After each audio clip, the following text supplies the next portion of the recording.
Selamat pagi. Bagaimana keadaanmu hari ini? Tetap semangat ya.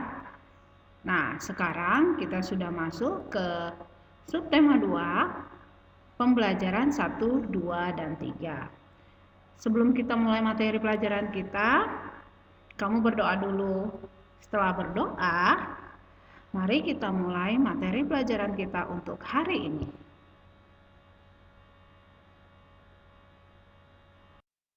Manusia tidak dapat lepas dari benda di sekitarnya. Keberadaan benda mempermudah manusia melaksanakan aktivitasnya.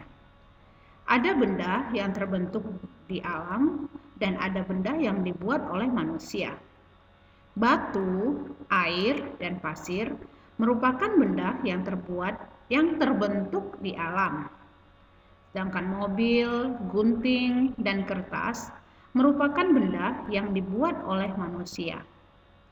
Benda dapat dikelompokkan dalam 3 wujud, yaitu benda padat, misalnya buku, batu, dan kayu. Benda cair, air, minyak goreng, susu, dan kecap. Sedangkan benda gas, yaitu isi balon. Setiap benda memiliki sifat tertentu yang membedakannya dengan benda yang lain.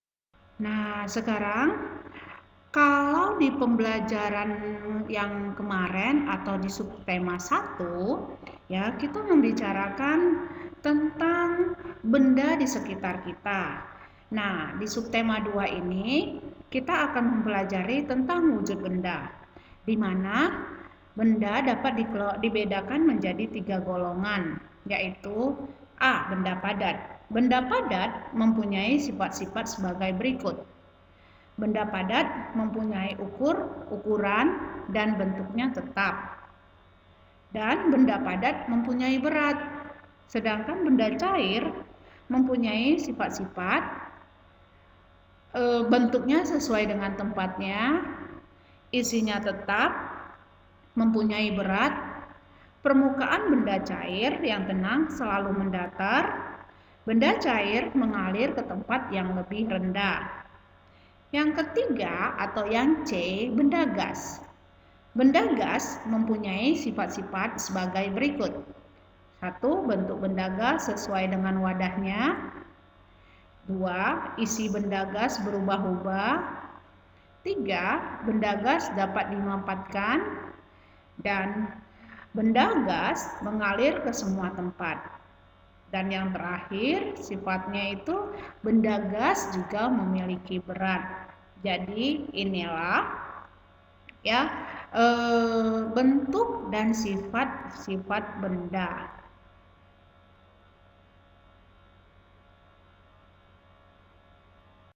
Ayo mengamati, mengelompokkan benda berdasarkan wujudnya.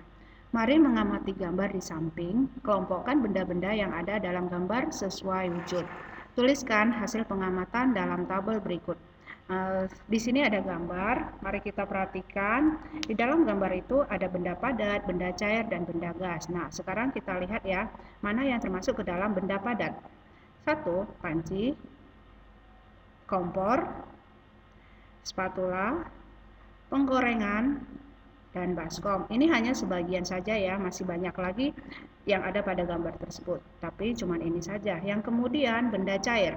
Benda cair itu ada air, ada minyak goreng, cuka, kecap, dan saus. Sementara benda gas itu ada uap air dan ada gas. Salah satu ciri-ciri benda antara lain memiliki massa dan ruang. Apakah yang dimaksud dengan massa dan volume? Nah, coba perhatikan bola basket dan bola plastik. Keduanya sama-sama bola, namun bahannya berbeda. Menurutmu, bola manakah massanya yang lebih besar? Kedua bola mempunyai ukuran yang berbeda. Kedua bola bahannya juga berbeda. Nah, di antara bola ini, manakah massanya yang lebih besar? Tentu bola basket yang lebih berat, karena bola basket bahan penyusunnya beda dengan bola plastik. Bola basket terbuat dari karet sintetis, sedangkan bola plastik terbuat dari plastik. Bola basket lebih berat daripada bola plastik. Banyaknya bahan penyusun yang terdapat dalam benda disebut massa. Massa umumnya diukur dengan satuan gram atau kilogram. Perhatikan alat di samping ya. Nah, selain massa, benda mempunyai volume. Apakah volume benda itu? Semua benda menempati ruang. Ukuran ruang yang ditempati oleh suatu benda disebut volume. Benda yang kecil menempati ruang yang lebih kecil dibandingkan dengan benda yang besar. Hal ini berarti benda yang kecil memiliki volume yang kecil. Benda yang besar memiliki volume yang besar. Perhatikan gambar di bawah ini. Kalau kita perhatikan, volume akuarium A lebih besar daripada volume akuarium B. Nah, sekarang buka buku tematik kamu, kerjakan latihan dari buku cetak halaman 63 sampai 64. Kerjakan di buku PS-mu ya. Ayo berlatih. Perhatikan pengukuran massa benda berikut ini. Lingkari pernyataan yang benar. Nah, di sini ada beberapa soal ya. Kita perhatikan balok Y mempunyai massa yang lebih besar atau lebih kecil dari balok H. Kita perhatikan ini balok Y dan ini balok H. Kalau kita perhatikan gambar, berarti balok Y mempunyai massa yang lebih apa? Ia mempunyai massa yang lebih besar dibandingkan dari balok H. Selanjutnya, gelas ukur yang berisi air mempunyai massa yang lebih besar atau lebih kecil dari gelas ukuran yang kosong. Apa ya? Iya benar, gelas ukur yang berisi air tentu mempunyai massa yang lebih besar dibandingkan dengan gelas ukur yang kosong. Selanjutnya, botol B mempunyai massa yang lebih besar daripada botol A. Botol B mempunyai berat yang lebih apa? Iya benar, yang lebih besar dibandingkan dari botol A. Selanjutnya, bola yang kempes mempunyai massa yang lebih besar atau yang lebih kecil dari bola yang tidak kempes. Lebih apa dia, Nak? Iya benar ya. Nah, yang lebih kecil dari bola yang tidak kempes. Nah, kamu sudah mengerti ya pengukuran benda. Nah, kita sekarang kembali lagi ke konvensi satuan panjang. Kemarin di subtema 1 kita sudah belajar tentang konvensi satuan panjang. Nah, di subtema 2 ini juga kita akan mempelajarinya kembali. Sekarang diingat ya, kalau dia naik satu tingkat atau tangga dibagi 10. Sedangkan kalau dia turun satu tingkat atau satu tangga berarti dikali 10. Ingat, kalau dia naik berarti dibagi. Sedangkan kalau dia turun berarti kita kali. Perhatikan kesimpulan di bawah ini. 1 kilometer sama dengan berapa meter? Berapa meter? Ini kilometer ke meter. Kita berarti turun ya. Turun berapa tangga dia, Nak? 1, 2, 3 meter. Hektometer, dekameter, dan meter. Berarti dia 3. Berarti kita kalikan 1000. Jadi 1 kilometer itu sama dengan 1000 meter. Sedangkan 1 kilometer sama dengan 10 desimeter. Ya, dari kilometer ke desimeter berarti dia turun. Berarti kita kalikan. Kita kalikan dari kilometer ke desimeter. 1, 2, 3, 4 berarti 10.000 desimeter. Selanjutnya 1 kilometer sama dengan berapa sentimeter? Di sini dia turun berapa tangga 1, 2, 3, 4, 5. Berarti 5. Berarti 1 km itu sama dengan 100.000 cm. Sekarang 1 meter sama dengan 1 meter sama dengan 10 desimeter karena dia turun satu langkah. 1 meter sama dengan 100 cm.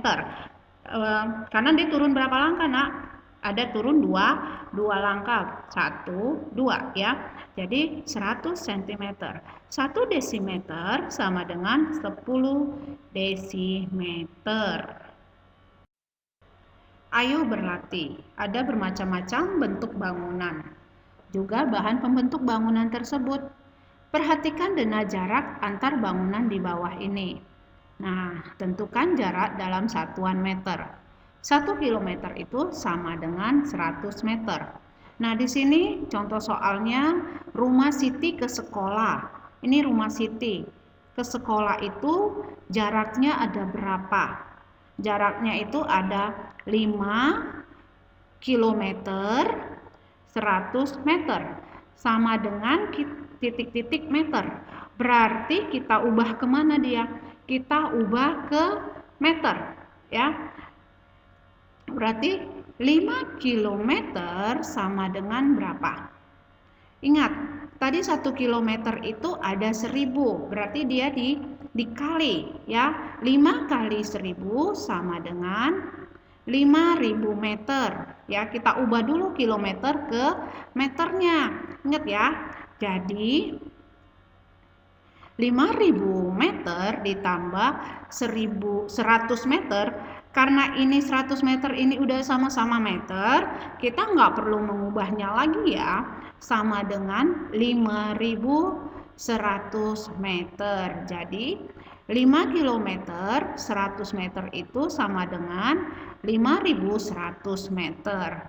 Soal yang kedua, yaitu rumah Udin ke kantor pos. Rumah Udin ke kantor pos. Jaraknya itu berapa ya?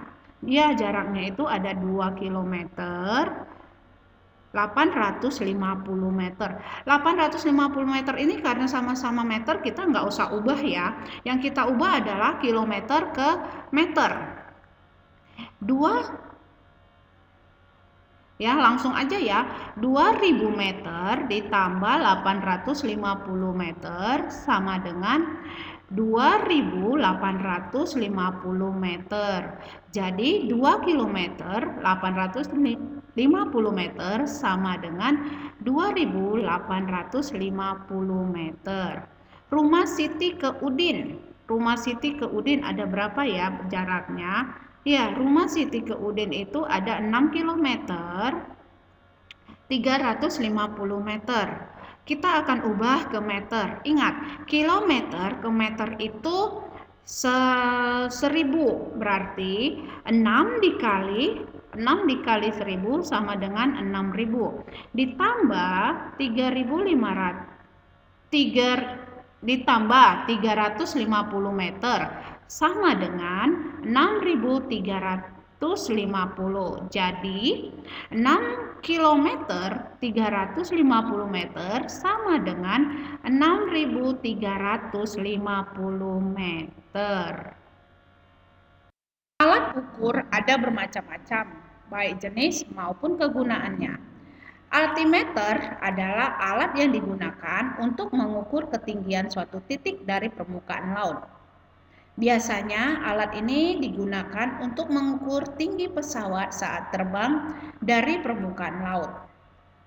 Juga untuk mengukur tinggi gunung dan hal lain yang berhubungan dengan ketinggian.